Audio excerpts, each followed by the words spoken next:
से होता है। परा जो स्वतः होता है, अजपा जाप चल रहा है, वो जप नहीं रहा, रोम रोम रग रग में नाम की स्फूर्ति हो रही। तो अपनी स्थिति देखना चाहिए। यदि हमारा मन चंचल हो रहा है और पश्यंती में स्थिति नहीं है तो हमको उपांश में स्थिति रखनी चाहिए, मध्यमा में। जिह्वा का अग्रभाग हिलता रहे और नाम स्मरण में चलता रहे। इसके आगे अपने आप स्वतः आ जाएगी पश्यंती। पश्यंती के बाद स्वतः परा स्थिति आ जाती है। बस हम लगे रहें। निरंतर नाम स्मरण, गुरु प्रदत्त मंत्र स्मरण ही जीवन की सार्थकता है। इंद्रियों की भोग विलासता से बच पाना बहुत कठिन है। बातें बना लेना अलग बात है। इंद्रियों की भोग विलासिता का आकर्षण प्रत्येक अंतःकरण पे होता है। जो अंतःकरण उस आकर्षण में समत्व को प्राप्त कर ले वही महात्मा, नहीं तो फिर गिरा हुआ व्यक्ति है। महात्मा शब्द जो है वही स्थित होता है जो मान रहित है, जो मोह रहित है, जो किसी भी संग दोष से पराजित नहीं होता, जो निरंतर परमात्म स्मृति में तन्मय है, जिसके अंदर कोई कामना नहीं, जो सुख दुख में समान भाव रखता है, वही परमात्मा का महात्मा है। परमात्मा और महात्मा एक ही स्थिति होती है। यदि हमारा निरंतर भगवत स्मरण चल रहा है तो ये जो मायाकृत आकर्षण है ये होगा, पर हमसे क्रियाएं नहीं होंगी, हमसे गलत नहीं होगा, क्योंकि भगवान का नाम चल रहा है। नाम पाहरू दिवस निशि, ध्यान तुम्हार कपाट। दरवाजा बंद है, भगवत स्मृति भगवत ध्यान, तो कोई भी विकार हृदय में अटैक नहीं कर सकता, कोई भी विकार परास्त नहीं कर सकता। और निर्विकार स्थिति का नाम ही महात्मा है, जहाँ किसी भी प्रकार के विकार का प्रवेश नहीं। ऊसर बरसई तृण नहीं जामा, संत हृदय जिम उपज न कामा। कोई कामना जिसके हृदय में उत्पन्न न हो वही साधु हृदय है। तो साधु हृदय तभी बनेगा जब निरंतर भगवत स्मृति, अव्यावृत भजनात् अखंड भजन, कुछ नहीं सुनना, कुछ नहीं समझना, कुछ नहीं जानना, एक बात है, संसार का चिंतन छोड़ना है।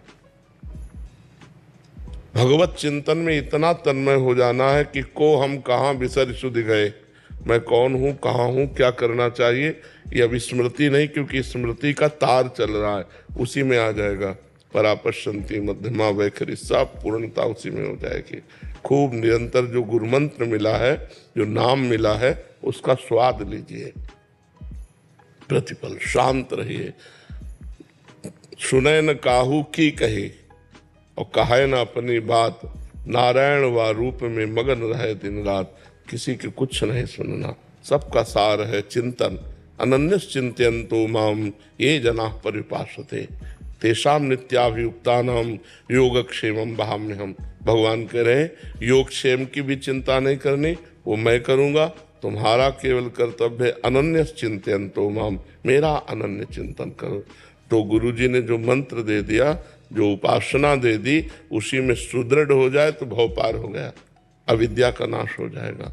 मोक्ष मूलम गुरु कृपा, गुरु की कृपा से हमारा अविद्या का अब जो बाजार था वो उठ गया। अब हमको निरंतर स्मृति में तन्मय रहना। समझ पा रहे आप?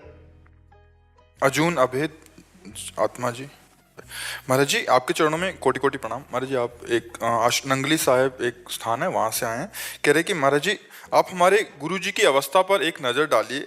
वो अभी उनके गुरुदेव साधना करते करते वाणी में रुकावट आ गई है, समझते सब कुछ हैं लेकिन बोल नहीं पा रहे। 3 साल हो गए हैं महाराज जी।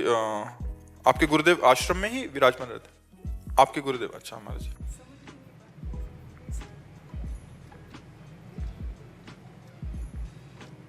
तो क्या गुरु तो साक्षात ब्रह्म है। आपको गुरु की अवस्था पे नहीं ध्यान देना, गुरु तत्व पे ध्यान देना। मेरे गुरु साक्षात परब्रह्म, बोले तो न बोले तो, समझे तो न समझे तो, सब समझ गुरु की। सब अखंड मंडलाकारम व्याप्ता में चराचर, चराचर जगत में गुरुदेव व्याप्त है। हमारे गुरुदेव परब्रह्म परमात्मा है, परब्रह्म स्थिति में है। अब वो परब्रह्म बोले तो ठीक है, ना बोले तो ठीक है, समझे तो ठीक है, ना समझे तो ठीक है। अपने को भाव रखना है मेरे गुरु परब्रह्म परमात्मा है। अब गुरुदेव के प्रति कोई स्थिति का वर्णन करना तो श्रद्धा पर फर्क पड़ जाएगा ना। इसलिए बस गुरु साक्षात परब्रह्म, तस्मै श्री गुरुवे नमः, मेरे गुरुदेव साक्षात परब्रह्म है, ये भाव रखना। और ये तो बाहरी इंद्रियों के विलास है। मान लो कल नेत्र दृष्टि खराब हो जाए, श्रवणेंद्रिय खराब हो जाए, वाक इंद्रिय खराब, ये तो इंद्रिया विनाशी है, इनका तो विनाश होगा। लेकिन गुरु विनाशी नहीं है, गुरु बोधमय ब्रह्म स्वरूप है। बस आपको यही भाव रखना है।